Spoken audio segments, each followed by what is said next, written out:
Search demand has never been higher, quite honestly. What's dying is the results page. And that's what I've seen more and more happening that's out there. So I'd be able to go to search, type in what I'm looking for, and it would give me a library, a directory of blue links that I could go click on that it relevantly said were the right result. Well, now we're in the answer phase. And so people aren't searching less, they're searching differently. AI search optimization, I think, is what we're seeing more and more people call it. Content written for crawlers instead of customers. And for security companies, the question a homeowner is probably asking, or a facility manager, hasn't changed, really. Who can I trust to protect this? That's not changed. And so those things still exist. What's changed, of course, is who answers it first. And what does it actually mean to rank anymore? Ranking now means being retrieved, cited, and recommended inside the answer, not being a link underneath it. That's really what it means today. The AI reads the whole web, forms an answer, and names 2 or 3 companies. So you're either in the answer or you're invisible. As humans, trust is something you have to earn, right? Something you have to prove over time. And it's also something you can lose very fast. Well, that is exactly what we're dealing with today. How do I build trust? Because you're no longer actually trying to answer to the humans. You're now answering to a bot who you're trying to build that trust with. What do you think it's going to look like in 5 years? That's a good question.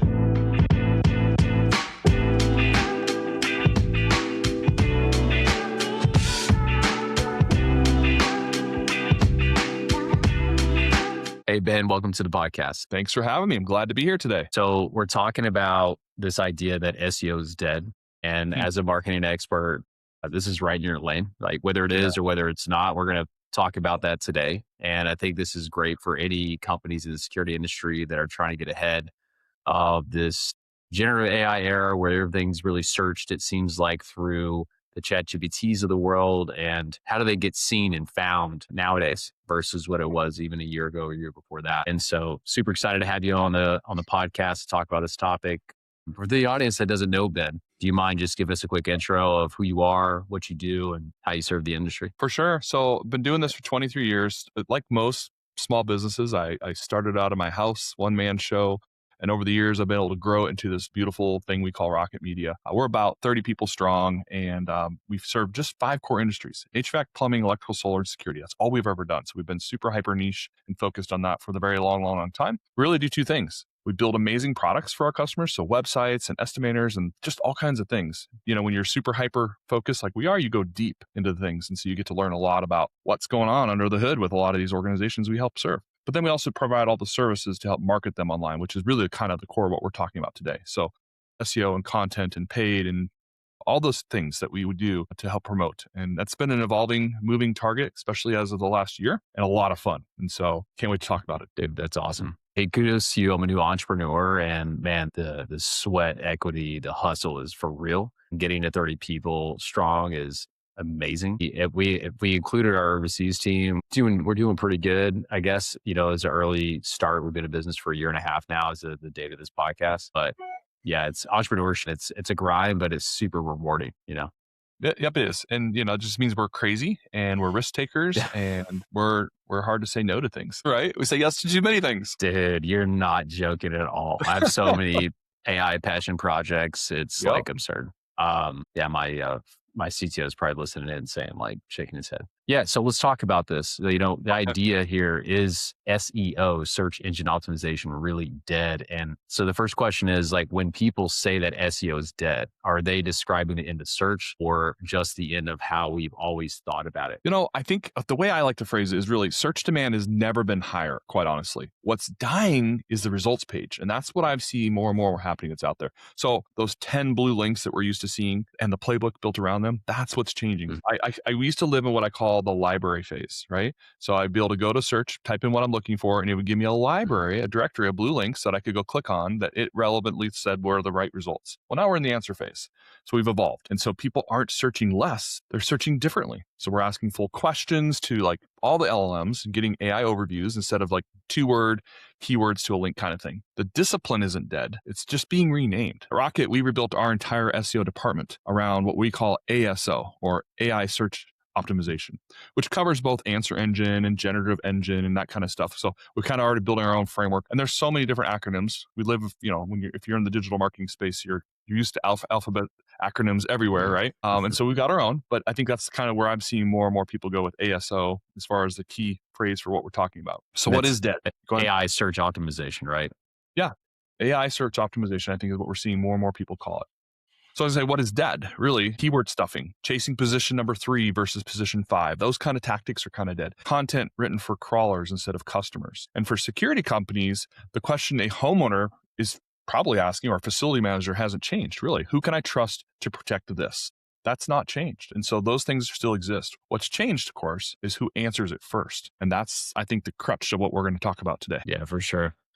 Yeah, I just met a small business owner yesterday, and they had a lead that came in from someone that found them on ChatGPT, and she was Mhm. amazed. And she's like, "How did they find me?"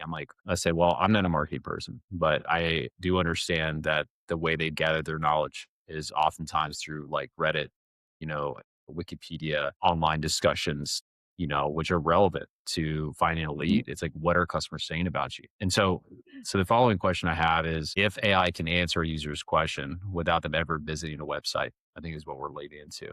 Yeah. What does it actually mean to rank anymore? Yeah, great question. So ranking now means being retrieved, cited, and recommended inside the answer, not being a link underneath it. That's really what it means today, right? So the Mhm. old model, just to kind of clarify, you want to rank on the page. You wanted to earn the click. You wanted to convert your site. The new model is the AI reads the whole web, forms an answer, and names Mhm. 2 or 3 companies. So you're either in the answer or you're invisible. And that's the challenge, right? That's kind of what everybody's kind of facing right now. So think of it as a consideration set, not a leaderboard. So there's no like position 8. And in AI answers, it's kind of binary. It's recommended or not mentioned. It's really kind of black or white in that regards. So your website still matters, but its job has changed. It's now the evidence file, and AI kind of like decides whether you're credible or just not a brochure for humans, right? And that's kind of what I see a lot of people falling into. So I always like to tell folks that have been doing good SEO work for years and years and years and years that that actual work is going to be supportive in what you're doing today. It's all about trust. Now think about that for a second when I say trust. As humans, trust is something you have to earn, right? Something you Mhm. have to prove over time. It's also something you can lose very fast if you do something incorrect, right? And you have to rebuild trust. Well, that is exactly what we're dealing with today. And so as we think about all this different work that we're working on, how do I build trust? Because you're no longer actually trying to answer to the humans that have previously made the decision. You're now answering to a bot who you're trying to build that trust with. Does that make sense? It does. But I also wonder, like, who's the arbiter of trust here? Like, Mhm. who decides what's trustworthy and what's not? Like from a software development standpoint, when they're comparing models, they have benchmarks, let's say, and benchmarks decide on some criteria of what makes it intelligent, right, versus the other. And Yeah. so I do wonder what the benchmark of trust is.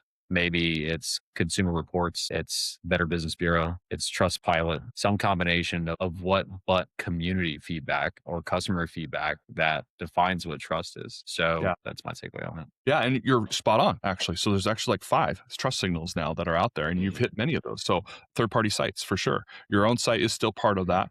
Reviews actually play a huge play into that today. So that even more now is more important of what people say about you and having that frequency coming through, as well as the directories that you mentioned. Those are important to have on there as well. So those Mhm. kind of trust signals are all what's being calculated to make this decision happen. And so again, if you've got a solid foundation, that trust layer has been set, right? And so you have a high probability of being found in those situations. One of the things I think we're going to find though is that the way we search is different now, because any one of us, we search now in kind of a phrase, long tail type format right now. We rarely say, I don't hear too many people say, well, you still see some of it on maps, but like, find a security company near me, right? That's not usually how it goes anymore. Now it's more like, hey, I've got a specific thing and I'm looking for this type of thing and this is what I'm hoping to find, right? More of a long phrase kind of specified search. And so to be found for every one of those specified searches will almost be impossible. Right? Especially to Mhm. build trust in all those. And so I think that's where we're going to see so many variants in the results that we see. It's the way we measure that now also has changed, right? And we'll talk about that in a bit. But just understanding that that search phrase is now even more important, and you almost have to be specialized, right? The more broader Mhm. you are, the harder you're going to be found for anything. because it's hard to be trustworthy for everything. So you have to be very specific. So those of us, I'll just use Rocket Media, for example, those of us that have gone deep and very narrowed our scope of who we serve and what we do, we have a higher probability of being found now because we're so niche, we're so focused. And if you think about your business, whatever that is out there, think about how you can go narrow and deep into something as opposed to how much, you might be really broad and too general and not be able to hit, everything. And so we have to see a little bit more specialization, I think, in how we functionally run our businesses or have very specific tracks to talk to those folks. Personas Mm. are now more important than ever, right? Yeah. No, you kind of are leading me into my next question a bit, or at least my own curiosity. Maybe it's the audience's too. But thinking about like who becomes the new gatekeeper. I said arbiter, trust. It could be similar, right? But for a long time, Google has become the gatekeeper Yeah. and gatekeeper of information. They pretty much have owned search. But now that maybe has changed or it's adjusting in somehow. And so what I'm curious to know is like who now decides which brands get discovered? Is it these AI tools that people use or is it something else? Well, so discovery is now decided by a panel of gatekeepers, in my opinion. And I Mhm. see this time to time. So AI models plus Google's AI layer, and they judge you on your reputation across the entire internet, not just your own website, right? So it went from one gatekeeper with a published rule book, which is what we've known for so long, to several gatekeepers with no rule book. So ChatGPT, Mhm. Perplexity, Claude, Gemini, and AI overviews each retrieve and weight sources differently. And those rules change constantly. So, but the good news is they're all trying to answer the same underlying question. Who can I confidently recommend? Who can I trust? And so optimizing for genuine credibility, you tend to win across all of them. And that's what I was trying to make a point of previously is like the more you can focus and the more you can be credible or trustworthy in all those specific things, you'll win over time. You'll win over that. And that's the other key thing that we're going to have to get used to is paid will still be paid, right? We can always flip that switch on and throw dollars at that speed to win kind of model, and the highest dollar will win the day kind of thing. But that's not what we're talking about here. Patience becomes more and more important with some of these things. We've always traditionally said that in the SEO world, it will take you about 90 to 120 days to see results from something. So if I wrote you a blog today, Don, 190 to 120 days from now, I should see results coming from that article, that blog, whatever that is. And that's still pretty true. But now we have to be more specified and we have to have a lot more signals than just that blog article to make that recommend work. So here we are on a podcast. It's a great signal, right? And so a podcast becomes more than just a podcast. It becomes a blog article. It becomes all these different pieces of content that we generate from one podcast, all with a point to give what? Well, trust signals to a specific area or specific topic that we're talking about so that others can find it, right? And so if you think about your business, which what we're trying to do here, that is kind of where you will go. Your Google business profile, right? That's a huge one too. We all know who owns that, and that's always been part of their play to get us to work with, right? Google's platform. So review platforms, industry directories, Reddit threads, as you mentioned, press mentions, those are important, and association memberships all feed these models now. Third-party collaboration matters more than anything you say about yourself. I could say I'm great all day, but until others say that I'm great, that's where the proof is in the pudding for a lot of these search results. So for security companies specifically, and this is what I think is very interesting about this industry. Licensing, certifications, monitoring credentials, and like industry affiliations are exactly the kind of variable trust signals are looking for. And there's a lot of those in this industry, right? And so we see that being a huge play. But conversely, because it's security and you're dealing with things that are very intimate and very important to a lot of folks, whether it be residential or commercial, it doesn't matter. There's a lot more complexities. And so it's got a lot more scrutiny, and search will be harder to build trust in. And so I see there's like this complex play at hand. All the companies that we help, those are the things we're working on right now in that space to figure out like how many of those signals can we get going? Hey, if you're a member of Presidio or ESA or whatever it is, but you really need to exploit that and you really need to make sure that's big and bold on what you do. And maybe have them help by doing some collaborative project with them so you can get signals back, right? That kind of stuff. Those are what we're looking at now. Yeah. I'd love to take even more time to talk about the content that's working, right? And Mhm. how AI is separating that versus other stuff in the past, right? That people could just kind of pay to play a little bit. Yeah. And so I went to an event called DigiMarCon a couple years ago when I was Mm. starting my business to learn what was happening with AI in marketing and how I could get ahead as an early entrepreneur, right, with less resources. And when they started talking about generative engine optimization or AI search, they said at that time that basically if your North Star is, and I like the idea of being trust and credible, but if the North Star is can include something that's very useful for your ideal customer, then they're more likely to find you. So, Yep. simple example that probably most people can relate to, and I'll give an example that they gave, is that if you're trying to, you know, fix something, and usually would go to YouTube, you go to Google and you say, "Hey, Gemini, how do I fix this thing?" ChatGPT then gives you the link to a YouTube. It'll find the exact part in that link. Maybe it's a chapter, and bring you right to the content you need to walk you through how to solve your problem. Super Yep. cool. Right. The example they gave at the show was things like comparison charts. If this Mm. versus this, things like calculators, buying calculators, like mortgage Yep. calculators. And so, what have you seen, or what's your thoughts around the hack to create what content? We know that we can establish some trust and credibility. Right? But assuming that we've got that with the certifications and who we are, what my customers are saying about us, the reviews or other outlets, what is the content that they could deliver that you think that AI search is most likely going to like as opposed to traditional methods? Well, I know for a fact that all AI cites content that is specific, right? So verifiable, structured, and consistent with what the rest of the internet says about you. It ignores the generic filler stuff. Now, one of the things that we've seen that we've been working on for quite a while is, we all live in what we call an Amazon world, for lack of better worlds, right? Yeah, We're we used to need it going now. online, buying it today and getting it tomorrow, right? And we have that same kind of buying kind of feeling or presence when we go to any service provider. We have a little bit more variance if we know humans involved coming out to do a thing, but we want them here today. We don't have to wait a week to get somebody to come out and do a thing or get something installed or have something checked. And so we have very low patience for things like that. So we're like that with pricing, right? Again, the Amazon world has trained us that we can go on there and see what the price is and shop around and pick out our best whatever, based on reviews and all these different credible citations, right? That we are used to looking at. Well, that's no different for this industry. Security industry is the same thing. The hard part though is nobody really wants to list their pricing. It's always been this misnomer that if I put my price book out on the internet, my competitors are just going to undercut me all day long and da da da da. But in reality, it's not like that for consumers. Companies and businesses and residential are looking for what to expect. So we found that one of the best ways to do that is do price ranges, right? So if I'm looking to get a security system, it will range from this to this in my market for the average home of this size, right? I'm not locking in on price, but I'm setting expectations. That is one of the key things. And that is exactly what a lot of the AI search queries are looking for. Someone will say, what does it cost for a security system these days in my market for a house this size? Well, guess where it's going to go? Whoever has that answer.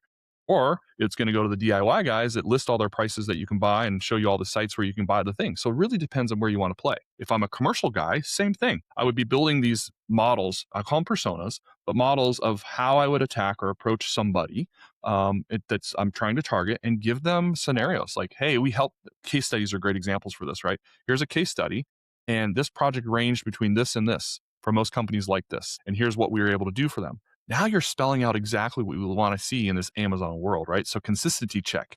If your site says one thing and your reviews, directories, and social presence say another, the model discounts you. Coherence across sources is a citation signal. And that's one of the things we're looking for. This is the test I would use, especially when it comes to content. Could you or could only your company have written this? If I write an article, could only your company have written this? If a competitor could swap their logo onto your content, AI has no reason to cite you specifically. You're generic. So it has to be very, very specific and really unique to you. And that's one of the litmus tests we have in our content creation now these days is that could only you have written this content? And if you can answer that and figure that out well, then you've got a good chance of that article or that content or that landing page or whatever it is you're creating to be more successful. Does that make sense? It does.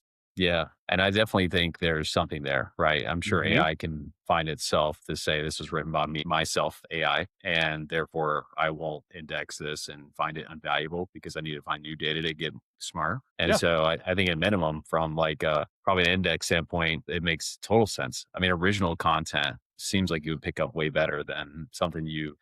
regurgitated from somebody else and you're looking for clickbait, you know, Yeah.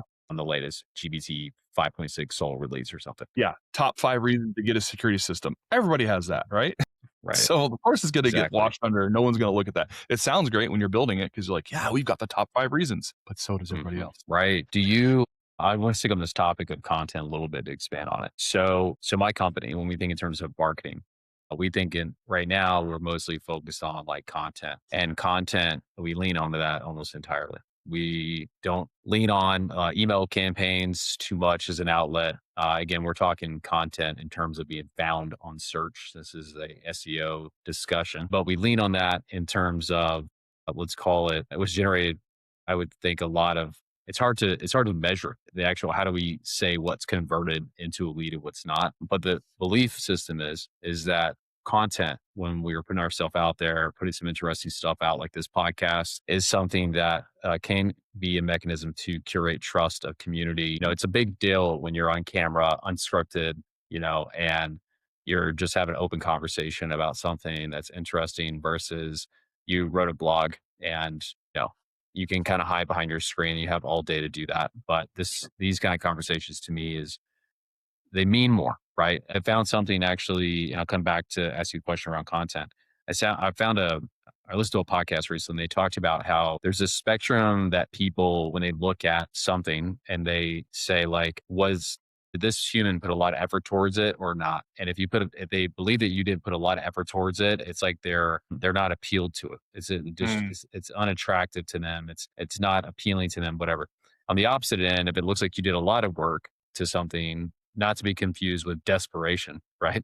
Like if I want to get to you, I'm not going to call you 10 times a day. I'm talking about tasteful amount of work. And they see that as appealing. They see that as, hey, this person put a lot of work into this. Therefore, I increase the value um, perception. So it's like AI makes art and amazing art in 10 minutes if it runs, let's say. But then you have a human that takes, you know, 100 Days. days, something, right, to make it. And you look at those two and you're like, cool. I mean, the AI made something pretty neat, but this person did paint strokes and they had to think about the years of experience that they had and the time consumed every day to make this happen. So there's automatically a value attached to it. But I'm saying going to the content, there's a lot of effort to say, let me put it up myself on camera and to put myself out there in the media. And these sorts of things that aren't necessarily like, a blog post that, yes, you have to write it, obviously, but what I'm talking about, right? So like Yeah. what I'm saying is that gap of effort, I feel like content seems a place where I would like to think that SEO would have some favor, but maybe not. So what's your thought around, let's call it video content, just to make this simple, Mhm. and how this AI search favors that or doesn't favor that? Curious to get your thoughts. Well, okay, and I like this. This is a great point because if I think about going back to art, if I wanted a Van Gogh in my house, I would likely want to spend money on the real deal, right? I want one that's authentically Hmm. Van Gogh. But Not if I a didn't screen really print care or about something. that, I just wanted to print, I could go and have AI create me a Van Gogh, right? Like that's the principle here that we're talking about. It's the value for which the content is used for. We're now optimizing for machines that reason before they answer. And that's a key point I think I want to make. They reason before they answer, which means persuading a reader that happened to be an AI and not gaming an algorithm. And that's a Hmm. different type of audience, isn't it?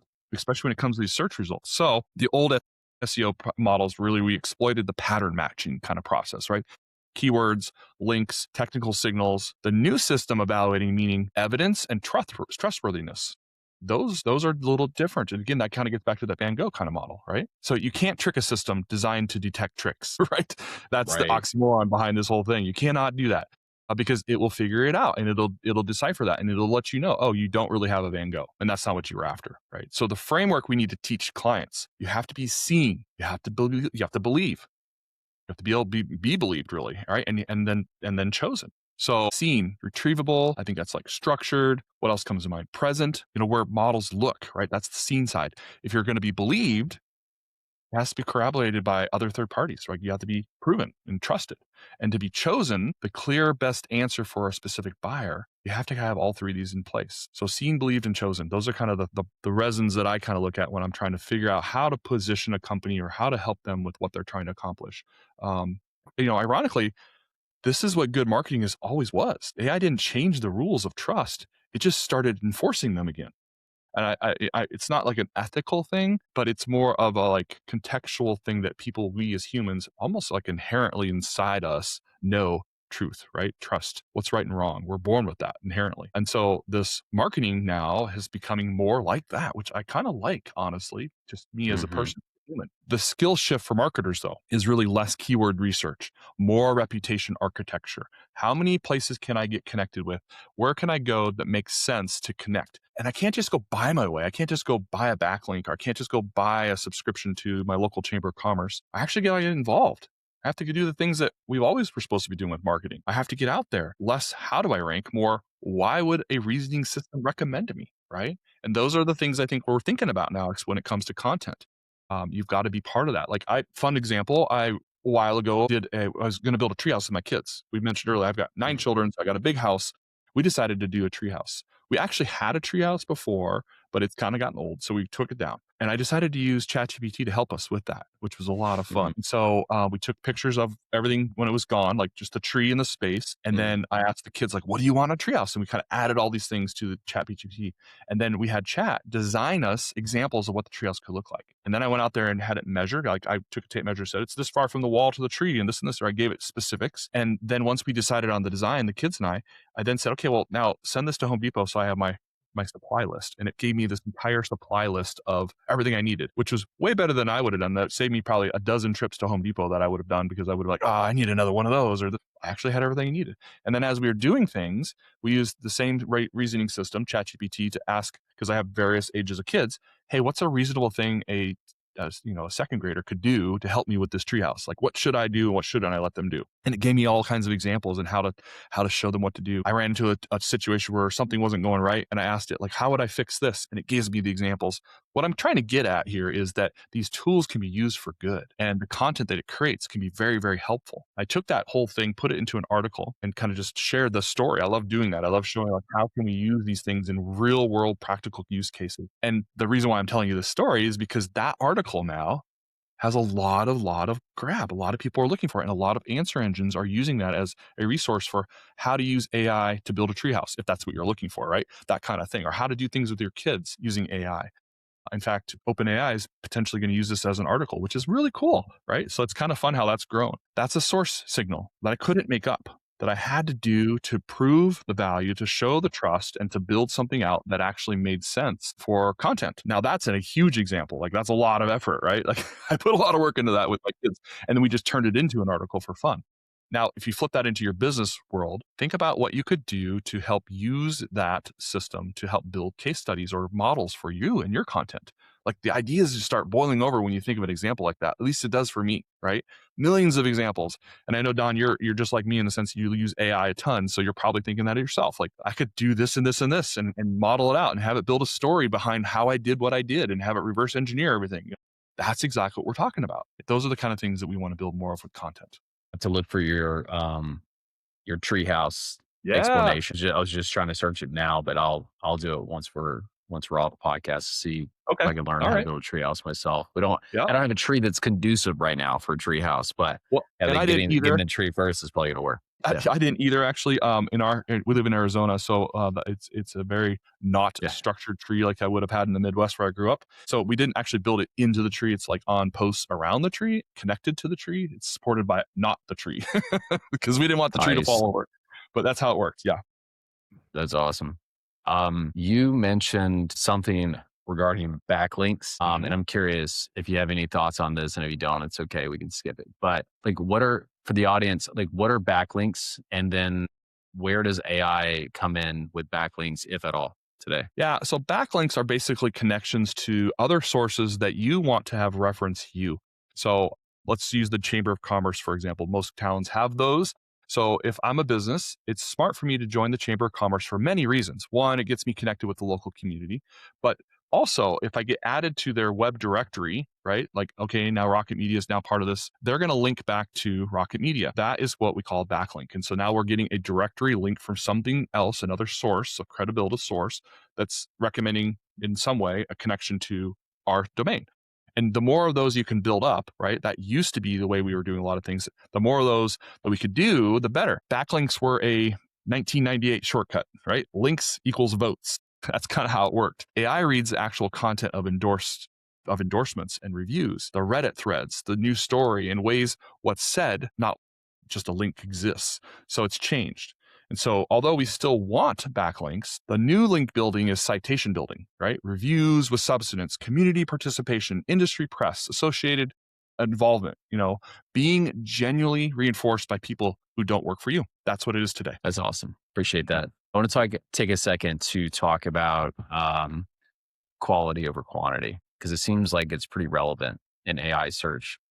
Um, or even relevant versus non-relevant content, right? So Mhm. the question is like, if AI is trained to recognize, let's say, expertise, consistency, and authority, and you had something just maybe 10 minutes ago, you had reference in 3 different words, but they sounded semantically similar enough where I was like, this is a good question to follow up with.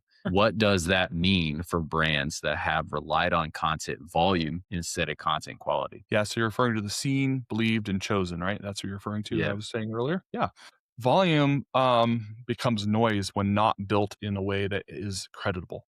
One of the things we do a lot of times now is when we take on a new client, we'll go through their existing site if we're not building something different for them, and we review the existing content they have, and you'll be surprised how many pieces of content just are dead weight, right? They just make noise. And so we're going through and we're actually cleaning house. We're going through and cleaning house. Or we find a topic that's got a good point that just needs to be rewritten and have more credibility built into it.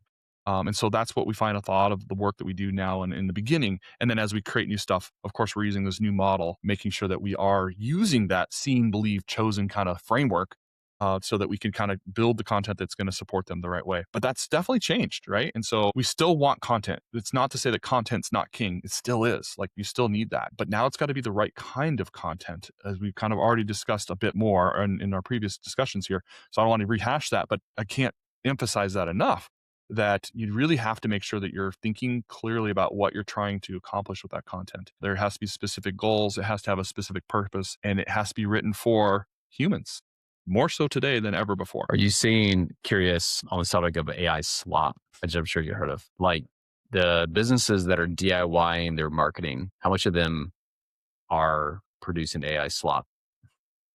Quite a bit. I And think it has to do. you can plead Yeah. the fifth on that one too, if you No, want. no, no. This is fair because Yeah. AI slop, let's just find what that is. AI slop would be this. Yeah. Hey, Chat GPT, write me an article that's going to rank me the best I can for being the number one security company in my hometown. Mhm. And Totally that's all I works. would do. Huh? Right. No, I was joking around. I said totally works. Totally 80% of the works. time, it's like Anchorman's Black Panther clone. It's like it works Yeah. 60% of the time, every time, or something like that. Yeah. Yeah. Yeah. And you're going to get an article. You're going to get an article and it's going to do its best job with what you've given it. And it might be okay. Hmm. That's what we would call AI slop. Now, not slop. What is that? Like, what do you do now to do that? Well, there's a litany of things that you have to kind of build in order for AI to help you the right way. First thing, you've got to get your voice and tone correct. So there's a whole process of defining who and what you are, defining your voice and tone. Then you got to get into I believe, your positioning. You got to make sure your positioning is defined well so that it understands everything about that and you and how you want that to be. Then I would argue you need your personas. You have to have who you're speaking to because if the article speaks to everybody, it speaks to nobody. And that's a clear Hmm. differentiator. So who are you speaking to? And then as you create these pieces of content, have it help you with research. Like, hey, okay, I want to be ranked for number one in my market for security, but I want to specifically be for, let's just say, senior citizens that have this specific problem. Let's do some research first and help me find resources that are local, that are credible. I want you to cite every resource you come up with so I have the actual link. And let's do a research project first. Okay. So now I'm going to get this research project and I'm going to take those resources plus everything I just mentioned, voice, tone, messaging, positioning, all that stuff, combining it together. And now I'm going to say, okay, ChatGPT, here's all your volume of knowledge. I do not want you to stray from these resources. And I want you to write an article that's in this voice and tone as I've given you that does this. Your probability of getting good results now have tremendously increased, right? It took more effort, but not a lot more effort. You're still writing a lot faster than you were before. Then it's going to produce something that will be more credible. Don't stop there though. You're doing so good in this process, what I just outlined. Keep going. So now what I want you to do is actually read the article that it just wrote. Does it make sense to you? Hmm. Does it Hmm. actually verifiably work? Can you check the sources that it's ranked, it's suggesting? Maybe even run it through one of those testers that are out there. There's a lot of them that can tell you how much percent. We try to keep things 30% or less AI written, right? As far as the score. Even though it may have been that way, you can influence tremendously by based on what I just suggested with all these back frameworks that you want to give it. And so keeping it in under a score balance and reviewing it yourself to for sure that it's right, making edits where you think it needs to be right edited. Here we do a lot of this. We do everything I just suggested, then send it to our human editors who review everything before it goes out. They make edits and changes. Then we run it through 2 scoring systems to make sure we have 2 credible sources for how it's scored before we even send it to a customer for review. It's more work, but it took us probably hours to write articles before, where now we're doing it in, 15, 20 minutes. So it's making it more streamlined and we're getting better results. And that's the key. I think that's the key, that we have to define what the difference between slop and non-slop is. So if you're listening, I just gave you the recipe for success. Go do it. There it is. Write it down. See the There you go. transcript. Let's go. Yep. Um, yeah, actually, as you were saying that, I thought about a couple things. Like, I'll just ask one simple one. So, when you're able to do more now, like, would you be able to share a tech stack that's been working for you, or you've seen dealers that's been working for them in order to assist them into increasing their chances to show up on this new AI search? Yeah.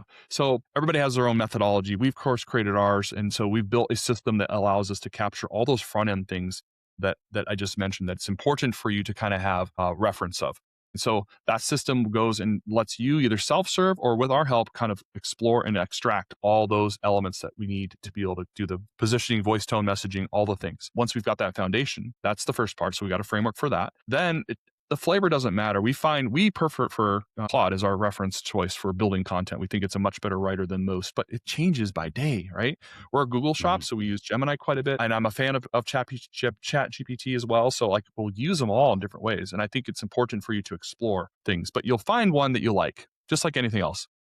You'll find your tech stack that you like, and you put that in play. Then I would suggest then finding again a couple resources that you can use for fact checking when it comes to your industry. We are building this huge repository of knowledge that we're using that is all specified for just the security industry.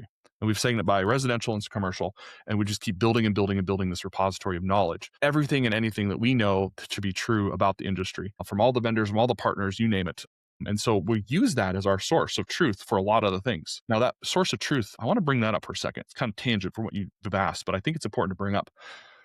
In this world we live in today, that is one of the most important human roles that I think we cannot dismiss. I will hear people always come to me and say, "Oh, I think I'm going to lose my job to AI." No, you're not. You're not likely going to lose your job to AI. You're likely going to lose your job to somebody that knows AI better than you. That's probably the truth in the matter, right? Or your job's going to adjust because of what AI can do for you. And if you know it well, you'll position it with you as well. But you're going to become, and we all are, truth tellers in what we know best, right? I know digital marketing and marketing in general, right? So I'm a truth teller for marketing. And when I do any presentation or I do any talk out there, I lead with, I am a truth teller and I'm here to tell you the truth about this because this is what I know. I think that's so important to kind of frame, because as you look at the different industries that we all fall into, if you're listening and you're running a security shop, you're a truth teller for residential, commercial, or whatever it is, security. And you have to lean into that. And that's your expertise. That is your gold that you get to hold because you've earned that either by time spent, right? Or just Mhm. knowledge known in the industry. Wherever your business is, you're the truth teller in that space. Whatever you do for your work, that makes you the truth teller in what you do. And why is that important? Well, because what we mentioned earlier about the AI slop. If you send me an article about marketing, I'll quickly be able to tell you if it's accurate or not, just because I've got this knowledge, right?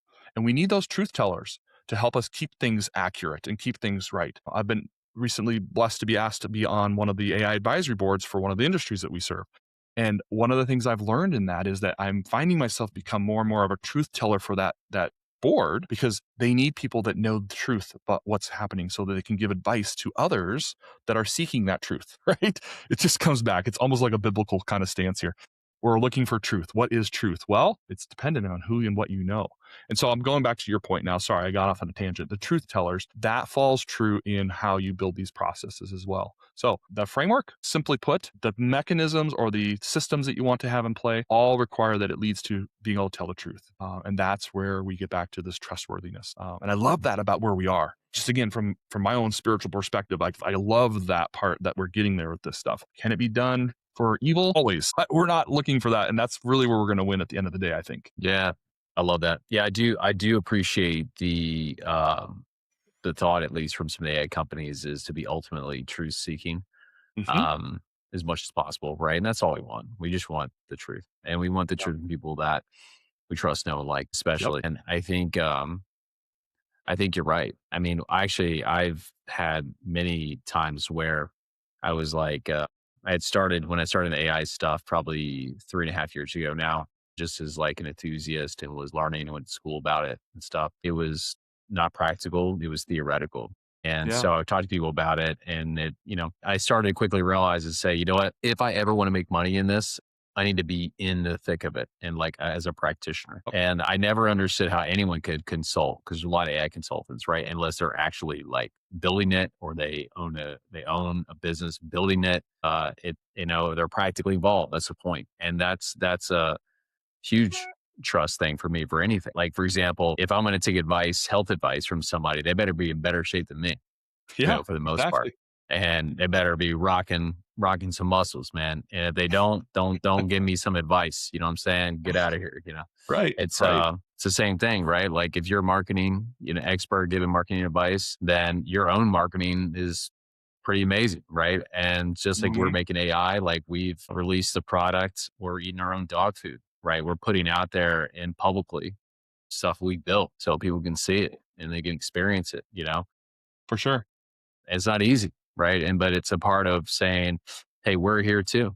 And we're doing it not only for customers, for their businesses, but doing it for ourselves. And by way of that, then you have a voice I think that's worth leaning on. I do think about there's a question. I love this next question, by the way, because it goes back again to this whole AI search thing.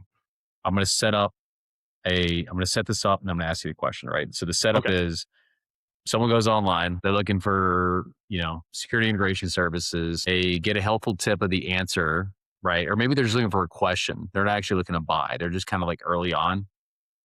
And they find a source that's from, let's say a local security company in Arizona. And they see it. They never visit the web page. And that's it.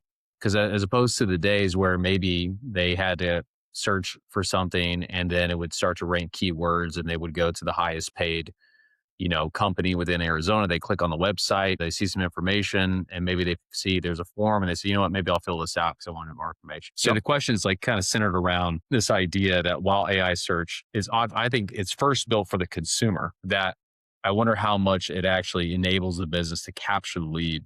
And so the question is like, how do you measure marketing success when the customer gets the information they need without ever visiting the website in the first place? Yeah. Well, so success changes quite a bit because the measurements have changed, and we've seen this time and time again as far as how we measure success. So you'll measure whether you're being recommended and what shows up at your door, which means recommendation share and branded demand and lead quality replace traffic as a scoreboard. Traffic used to be our litmus, right? How much traffic are we getting? That was our success. We will track what we call recommendation share going forward. And even now, that's what we look at. We're rebuilding a lot of our dashboards to talk about recommendation share. Every big SEO product service company, SEMrush, Screaming Frog, you name it, that are out there, recommendation share is now what they're looking at. When a buyer asks the major AI platforms who to hire in your market and category, which is what that is. How often are you named? That's the new ranking report. So we need to watch branded search and direct traffic as well, because when AI recommends you, people look you up by name, right? So they're now looking at your actual brand, which is interesting because brand has kind of lost its success metric in a lot of things. Like we'll still do brand, right? You'll see TV ads and radio ads and direct mail and things like that. And we would always call those branded campaigns, billboards, that kind of stuff, right? Rising branded demand with flat organic traffic is often the fingerprint of AI visibility working now. Isn't that interesting? So, because lead quality jumps, someone who arrives after an AI recommendation shows up pre-sold. They're pretty much because they have Mhm. this believability that the AI answer is what they were looking for, right? Because it's just an answer and it's got all this knowledge behind it. They've already been told you're the answer. So sales teams feel this before dashboards show it. And that makes analytics and attribution a little bit trickier. So the bottom line for owners is measure revenue conversations, not sessions. Traffic was always a proxy metric. Now it's basically a broken proxy. And so we're looking at that different. It's a little more complex, but I think that's where we'll see this kind of head to. And that's where I think a lot of this will go. Chasing clicks and optimizing for traffic volume, becoming the answer, optimizes for being present at the moment of decision. The second one books a job is really what I'm trying to say. Yeah, I mean, because it's like everybody, and I think that's kind of the point that I'm making here, right? Or I'm making the point of they're going to put all this time and effort to be found on AI, get found on AI to let AI just answer their question. In the Hmm. olden days, you used to have to talk to people to get their Yeah, questions answered, right? So like that's now right. it's like, AI's going to answer my question. Thanks for the free information. I'll fill Hmm. it out. And if I decide to come to you, and actually, maybe there's a really good, and maybe that's what you're saying. Because if they've done their search, let's say they land on your website and you have a calculator, they don't fill anything out. Maybe at minimum, what it does is it moves the customer up the buying pyramid to being Yeah. more likely to buy, right? Because they have more resources to answer their questions. So the time they call in, they're like ready to go. When Yep. we get, we're a small company, but we get inbound leads. And for the deals that are qualified, the close rate is super high. Like it's Mhm. almost like it's going to happen, right? Because by the time they get to me, they probably have heard of what we're doing, my content or something. We identify there's a clear problem that justifies the expense that they're running up to, and that's it. But I can only imagine that before they got to me or to any businesses in our industry, that they've done a lot of homework already. And whether or not that they did go to their website is irrelevant. It's mostly that they're educated, and if they did see your content, as a way to get their answer, Yeah. then it just seems like it only helps. It goes back to that seen, believed, chosen, right? They saw you, they Hmm. believed what the results were, and they chose you. That's exactly what I was trying to say. There's really three funnels, and we talk about this, and I think of like a marketing funnel, right? The whole V. At the Hmm. very top, and this is exactly how customers think about things. What's my problem? How do I solve my problem? And are you right for me? Seen, believed, chosen. So think about it from how a customer thinks about stuff. Hey, I've got this security issue, and I've got to figure out how do I solve this problem. So they're going to first look for resources that like helps them understand their problem. Hey, what would be the best way to put security in this area to cover this need that I have? Now they're going to say, can I do it myself? Right. That's the second stage. That's the believed. They're going to go and look for search, and they're going to get answers. And they're going to be like, okay, well, I could go get this Simply Safe camera, or I could do this self-monitoring system, or whatever it might be, right? And they look at that, but they go, but that doesn't, and this is where AI comes into play, actually very helpful. AI will let them know, hey, this isn't a complete security system. This is giving you these things. You're still responsible for this stuff. You still have to own the plan of calling the police, getting the security there, all the things, right? And so then they go, okay, well, now the final stage, which is the chosen, who's right for me? And that's where we live in this space too, right? And that's where you were just saying they come to you, they already believed, and then they chose you because AI recommended you because of where you were found. And so that's exactly the pyramid I think everybody goes through. I don't care what industry you're in. When I think of my five industries, HVAC, plumbing, electrical, solar, and security, all five of those have that same exact funnel model. What's my problem? How do I solve it? Are you right for me? And as we think about how this works, it's not, I mean, it hasn't changed. It's just now how do we get ourselves involved in those? That's what's changed. And I think that's what's so intriguing. And for me, that's what I get excited and fun. And I think is fun about this industry that I get jazzed up about because I love solving puzzles and I love these kind of problems. And it's unique for each company because now we have to look at, well, how much brand share do you have? Well, what do you mean, Ben? What Hmm. does that mean? Like, how many people actually know your brand in the market? That's important now because you have to actually have that in order for this to work correctly.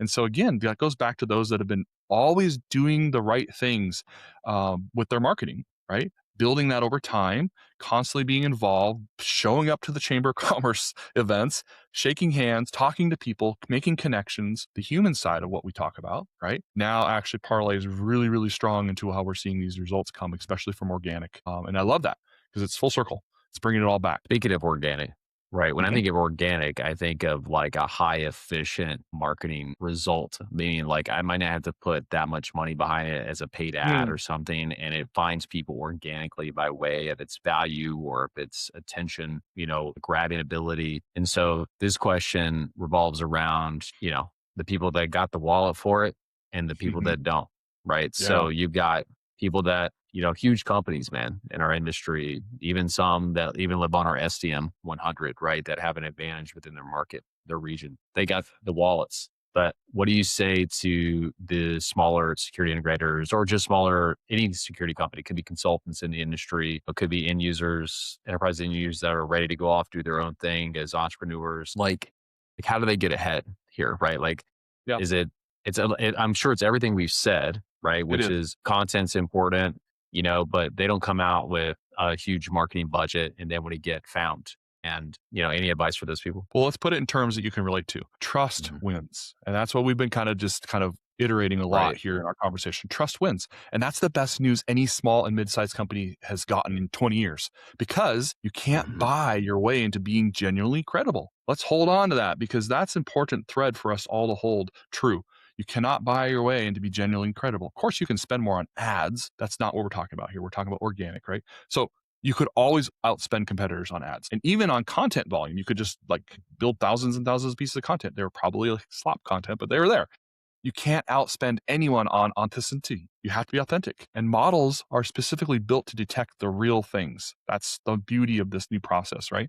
So let's just say a regional security integrator with like deep local roots, real reviews, real community presence, and then let's say 20 years of verifiable work can out recommend a national brand in its market. That is a fact. And that is that's one of the pieces we can hold on to. The caveat, honestly, though, is budget still helps you build trust signals faster and do it systematically. So, but it buys acceleration, not the outcome, right? So velocity, acceleration, that's kind of what you can buy now. Money without genuine expertise now falls and fails with visibility. So this is a window, right? This is a window we're in right now. The trusted source positions in each market and the categories are being kind of established right now. And early movers really will compound. This is true for most things that are new in any industry. Like you look back to the days of all things marketing. Let's just go back to something we can all remember. When mobile websites came out, right? It was a land rush. Everybody had to have a mobile site. And then they changed it and said, well, now we're going to do responsive sites. So now everybody had to have a responsive site. And back then, just like now, those that adopted faster had higher results in the beginning, but eventually it leveled out, right? And things change. And now we are with AI. And so now it's, why? What do I need to do to be on top of this AI game? Well, we just talked about this, right? So build that trust, build that content that's credible, and ensure that you're doing those right things. Get those connections and make sure you have all those different sources, connected to you. Backlinks, trusted citations, right? And so I think that's really where you're going to see that differentiator. I think you'll see a lot of people struggle with that because that's not always been their strong suit. They've always just been able to like, I'll just pay my way to play, right? And Google will love you for that too, because they've got a whole program, many programs now that you can do that in, right? And so you can definitely still do that. And there's a lot of value in that. And there's a lot of ways to get that too. Although I will argue that's changing quite a bit also, right? Even the paid models are changing quite a bit. And so we're finding that a little differently. We do some work for some companies that we're doing paid ads within the AI models, right? And that's interesting because that's a new space, very, very, very, very, cutting edge right now. Not proven. It's kind of like when Facebook started doing ads. It didn't work very well at all, but it was like, okay, how can they get more money out of us, right? That's where we're seeing, Oh, and for so I sure. suspect that'll happen.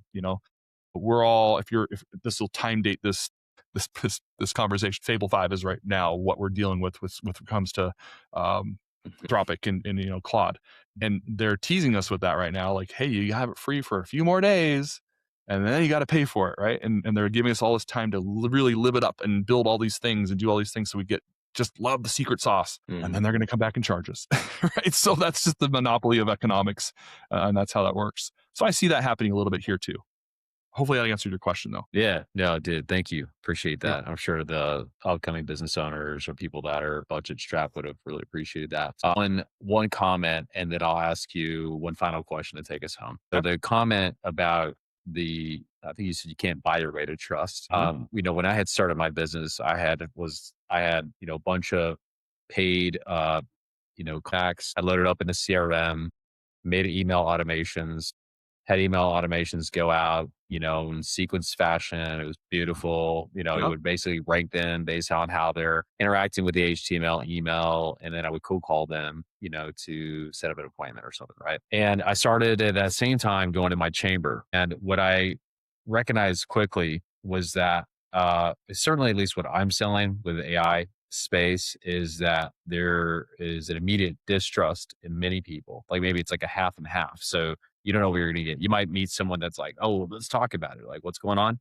But the other side is like, nah, I'm good. Right. And also, Yeah. when we were early on, we didn't have like an ICP or anything. We were like a generalist. So it was like the messaging was pretty bad, which is crazy to me to admit that because I've been in sales my whole life, but it was a lesson learned. And so I say that because when I went to the chamber, I started just talking to people and started talking to business owners and started talking about like, hey, what are you working on? What are you doing? And then we're having conversations, and it turned into doing local trainings and speaking at schools and contributing to the community in different ways.